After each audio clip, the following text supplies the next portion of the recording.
So, what have I been using to research lately?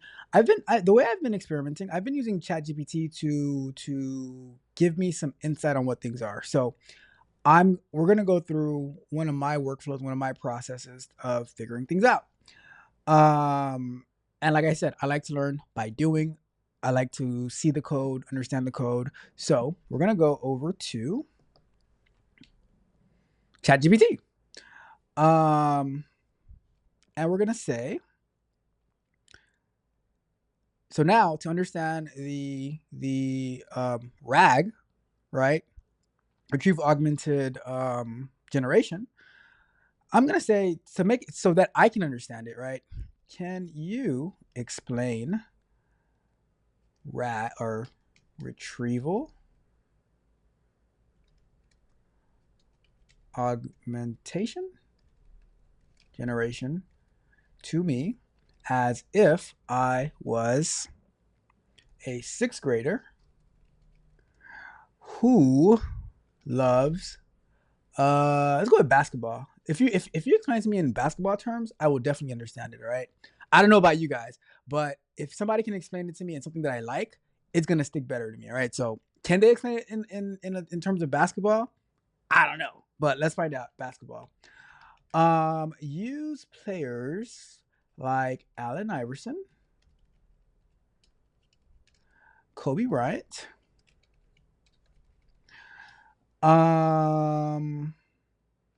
we'll go with Michael Jordan. Yep. And one more player. One more player that I liked.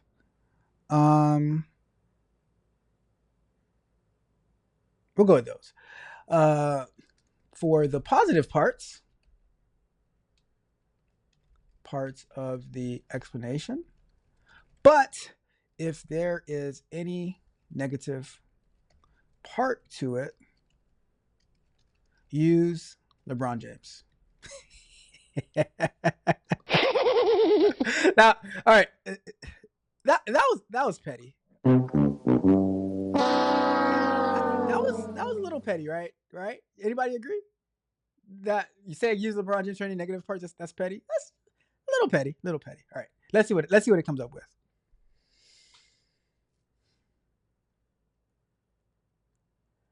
It says, all right, let's break down retrieval augmented generation using basketball and your favorite players. So, Junior, you like basketball. Miss Freckles, you like basketball. I don't know if Roxy and Wavenerd like basketball. But I can always change it to something else as well. Let's do that. Roxy, let me know an example that would help you understand this better. Like you saw how I put basketball. Let me know something that would help you.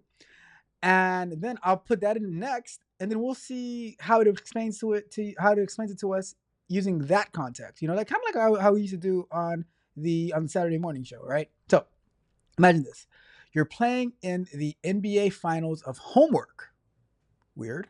Your coach, that's me, gives you a tough question like, "How do black holes work?" I'm not sure what this has to do with basketball, but okay. Now, you're a great player. Let's say you're Kobe Bryant on this team. Wave Nerd, let me know Wave Nerd, I need you to give me from grade A through F. F being terrible, failure. A being that it was awesome. And like after we go through this, let me know what grade you would give their answer. Okay? All right. So, okay. Wave Nerd says he plays ball. Shout out to Wave Nerd. Let me know how you grade their answer. Okay. It says, so you're a great player. Let's say you're Kobe Bryant on this team. Okay, I could work with that. You've trained like a language model, and you come up with an answer. But even Kobe sometimes watches tape before a big game. That's what retrieval augmented generation does. So let me read that back. You're a great player like Kobe Bryant. You've trained, and you can. So I'm gonna leave out the part in parentheses. You've trained, and you can come up with an answer. All right. So like, let's say you studied for what a black hole is, but even Kobe Bryant watches tape before a big game. That's what retrieval augmented generation does. Trying to think of I'm trying to think this through, all right? So basically, it's watching game footage. I'm just saying. All right. Anyways, so let's say, all right. So retrieval, Allen Iverson style hustle. Before answering, you go into the locker room and look up some facts, like Allen Iverson doing his crossover and finding spaces. You're not just guessing; you're pulling info from a playbook, like documents, articles, and knowledge bases. That's a retrieval part. All right, so I'll say this: Junior, Allen Iverson's your favorite player, right? However, I don't know if Allen Iverson ever opened up a playbook. All right, I'm just saying. I was gonna lie to you, but I had to tell the truth. I'm just being honest. I don't know if Allen Iverson ever opened up a playbook, right? But going into the playbook, looking at, so like looking for information, that's the retrieval part. You look at the best plays, the facts, not just any random. You don't just open up. You look for the best plays. All right, I got it. Let's see. Generation, like Kobe in the clutch. Now that you got the facts, you take them and generate the final answer, like Kobe taking the shot with 2 seconds left. You're not just repeating what you found, you're creating something smart and accurate from it. That's the generation part. Okay, so basically in the retrieval part, so Allen Iverson finds the information. Kobe Bryant takes that information and does something smart with it. Makes sense? So it's not just doing anything random. It's just generating a good answer. The whole rag game plan, Michael Jordan mode. When retrieval and generation work perfectly together, it's like MJ, like Michael Jordan in Game 6, clutch, smooth, and unstoppable. You get answers that are accurate, smart, and helpful, all because you're not guessing. You read up first. So you go and you find the information, you look it up, and you research, and now you make the best decision based on the answers that you found. So you're not hallucinating answers. You're actually basing your answers off factual data. Okay. Let's see.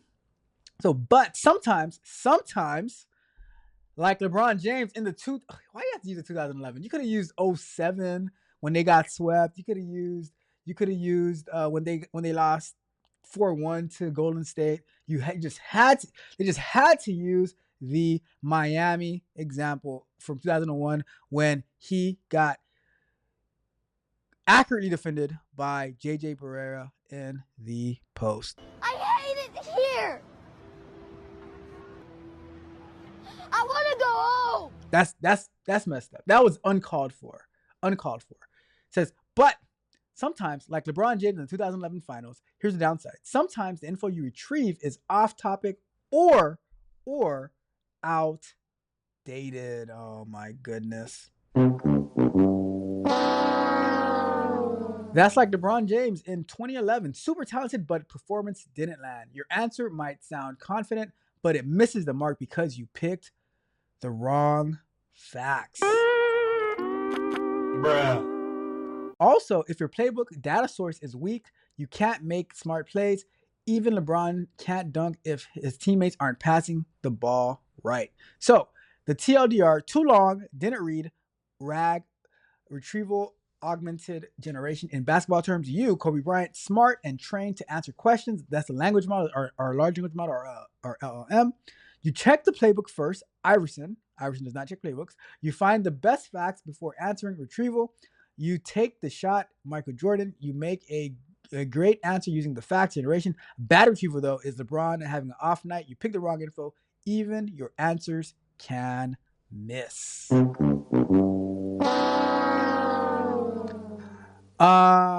Let's see. Waiter says, tell it to explain to you like an 8th grader. Okay, let's do it like an 8th grader.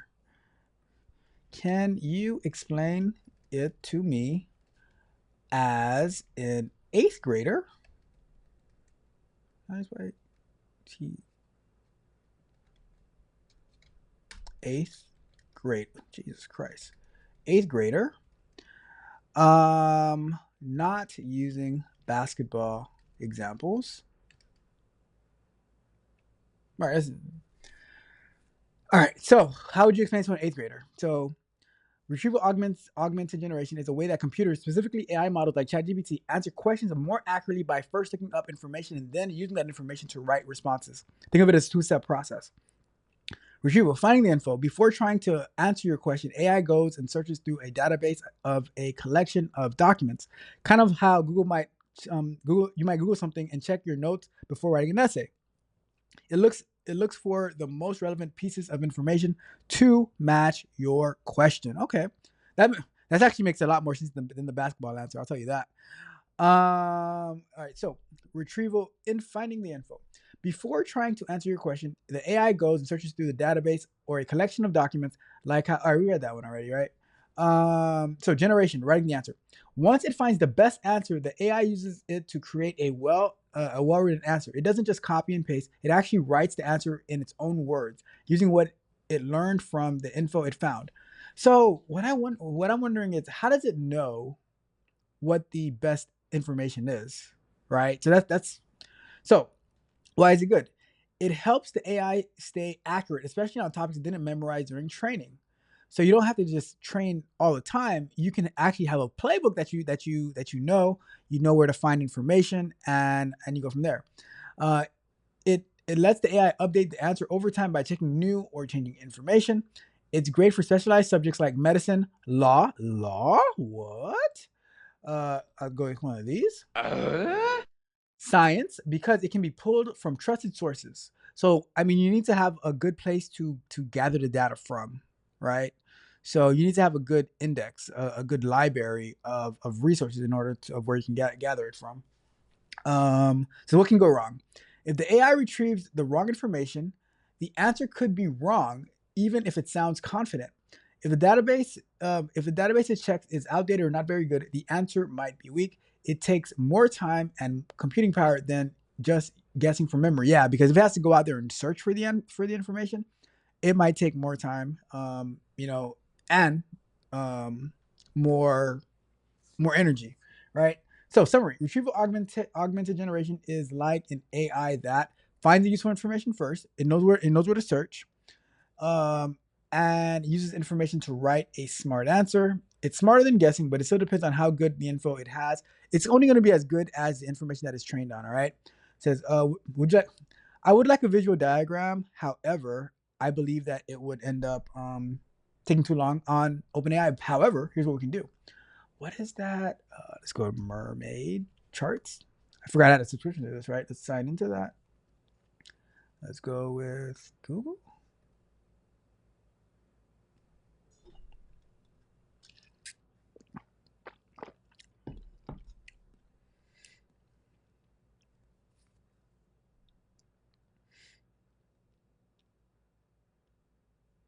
And let's go create new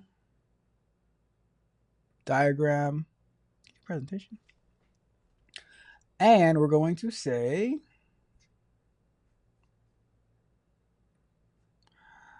I need a diagram of how a retrieval augmented generation, or of how retrieval augmented generation works. Let's see what it can come up with for us.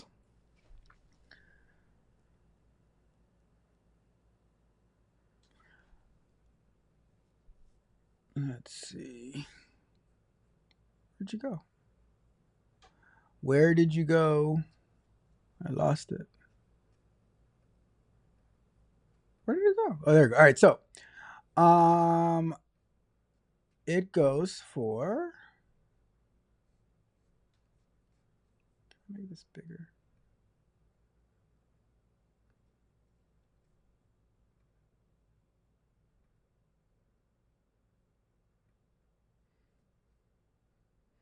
All right, so it has the user query. So let's say I'm the user and I say I need to look up a case where I don't know. I don't know. Let's go with a DUI case, right? For law. Let's say you need to look up a DUI case. So retrieve relevant documents from the knowledge base.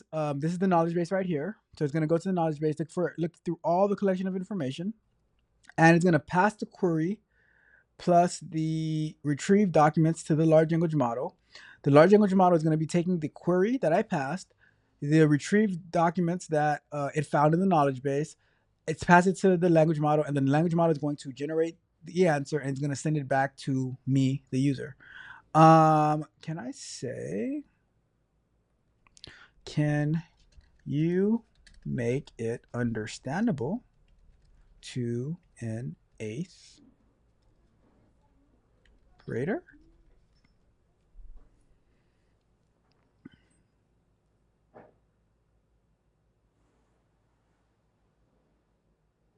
Ooh, okay. Now we're speaking my language. Now we're talking my language. All right. Because I'm like, okay, this is starting to make sense. Wave nerd, you are a genius. Where's my diagram though? Where is my diagram? All right. So expanding into an 8th grader, right? We have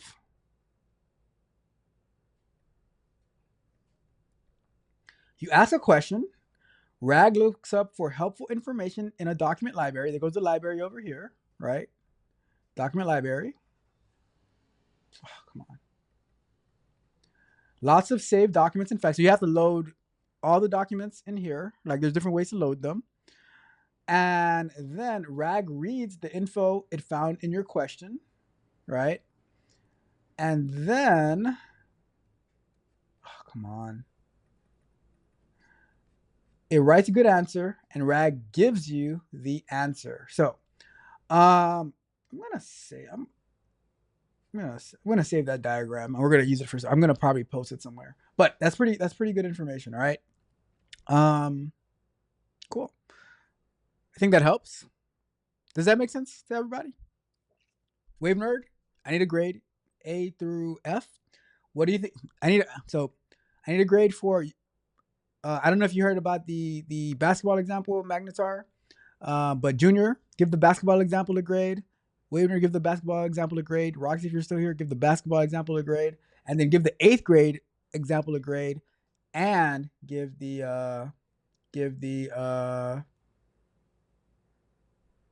diagrams. Give the diagrams a grade as well, right? Just say basketball example D, 8th grade example B, first diagram that we looked at, which was, do I still have it? First diagram C, second diagram A. Let me know what you guys think. All right.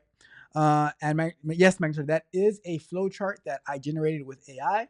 I just said this is what I want, and then it put it all together for me. It just put it all together for me. All right. Yeah. So next steps. Right. So we have this. We already got our visual diagram of how RAG works. So now I'm going to ask a question, right? Because this is the cybersecurity night. This is ethical hacking, right? We will say, how would RAG be used in a cybersecurity or in a cybersecurity environment by a cybersecurity professional who specializes in ethical hacking and penetration testing. So now that I know what it is, I get a little bit deeper into my answer. So I'm like, all right, now that I know what it is, how does it apply to the things that I do? You know what I mean? All right. So it says, let's explore how it can be used in cybersecurity. What does a penetration tester do? As a pen tester or ethical hacker, your job is to find security weaknesses in systems before the bad guys do. We know that. You often analyze network configurations, look for vulnerabilities, use tools like Nmap, Burp Suite, Metasploit. We look at that. Write reports and recommendations. We look at that. You need up-to-date, accurate information like new CVEs, common vulnerabilities and exposures, exploit techniques, and or misconfiguration risk, right? So how does RAG, Retrieval Augmented Generation, help in cybersecurity? All right, that's the big question. Let me zoom in on this. That is the big question. Can y'all see that? There you go. That's much better, right? So, how does RAG lunch help? break? Lunch break. Well, it's break time. So when we come back, we're going to continue reading how does RAG help in cybersecurity, and then we're going to progress from there, see what we can do with it, But let's take a break. It's been about 20 minutes. We've been talking about RAG. We've been learning about it, different examples. Now we're looking into how can it be applicable to cybersecurity. When we get back, we'll continue and go from there throughout my learning process. We are learning together. I'm not their echo, I'm my own sound. My roots in the earth, my head unbound. They whisper and judge, but I'm not their clay. I mold my tomorrow, I'm done with today. I walked away from their parade. Their words like stones that ricochet. They call me lost, but I am found on this quiet road where I'm unbound. I walked away through the quiet of the storm. Their voices loud, but my soul felt warm. They point their fingers, call me the stray, but I found my freedom when I walked away, yeah. I walked away from their parade. Their words like stones that ricochet. They call me lost, but I am found on this quiet road where I'm unbound. I walked away through the quiet of the fair. Their voices loud, but my soul felt warm. They point their fingers, call me the stray, but I found my freedom when I walked away. They try to shame the soul that strays. When you carve your path, they turn away. An outsider's heart beats loud and clear. No chains can hold what's free from fear. Their dreams aren't mine, they never fit. A puzzle forced, it just won't click. I see the world through my own eyes, not filtered through their scripted lies. Their dreams were cages I couldn't call home. I saw a horizon where I could roam. They don't understand what they can't contain, but my path is my own through joy and pain. They try to shame the soul that strays. When you carve your path, they turn away. An outsider's heart beats loud and clear. No chains can hold what's free from fear. Let them whisper, let them glare. I've grown strong in this thin air. The crowd may roar, but I won't bend. My road's my own until the end. They call me the outsider for chasing my flame. Their rules and their boxes I refuse to claim. I won't be a shadow, I'll carve my own way. They can try to shame me, but I won't obey. They call me the outsider for chasing my flame. Their rules and their boxes I refuse to claim. I won't be a shadow, I'll carve my own way.